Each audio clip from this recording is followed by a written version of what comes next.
Hello everyone. Today we'll be going to discuss about red herring prospectus.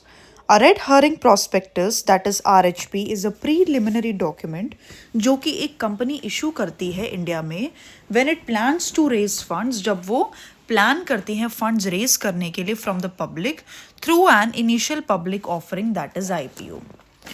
So prospectus क्या होता है? ये एक प्रिंटेड डॉक्यूमेंट होता है जो कि एडवर्टाइज करता है या फिर डिस्क्राइब करता है स्कूल को या किसी भी ऑर्गेनाइजेशन को.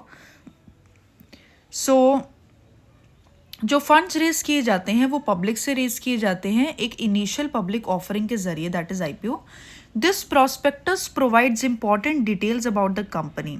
ये प्रॉस्पेक्टस प्रोवाइड करता है important details about the company such as its financials, business model, risks and objectives for raising funds, but it doesn't include the final price or number of shares being offered. ये prospectus important जितनी भी initial essential details होती है वो तो provide करता है company के बारे में, जैसे कि फाइनेंशियल्स हो गए, कंपनी का बिजनेस मॉडल क्या है, क्या रिस्क्स आ सकते हैं और ऑब्जेक्टिव्स क्या है फंड्स रेज करने के, क्या ज़रूरतें हैं, क्या नीड है फंड्स रेज करने के. बट इट डजेंट इंक्लूड, लेकिन वो फाइनल प्राइस या फिर नंबर ऑफ शेयर्स जो कि ऑफ़र किए जा रहे हैं या फिर कंपनी ऑफ़र कर रही है वो इंक्लूड नहीं करता है.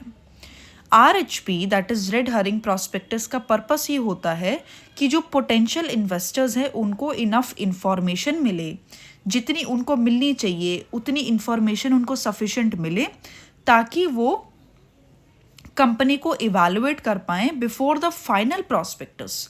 फाइनल जो एंड का प्रॉस्पेक्टस आता है उससे पहले and before the final prospectus is issue with complete details. मतलब कि जब तक फाइनल प्रॉस्पेक्टस इशू नहीं हो जाता कंप्लीट डिटेल्स के साथ तब तक वो पोटेंशियल इन्वेस्टर्स को सारी इन्फॉर्मेशन दे दे कंपनी को इवैल्यूएट करते हुए.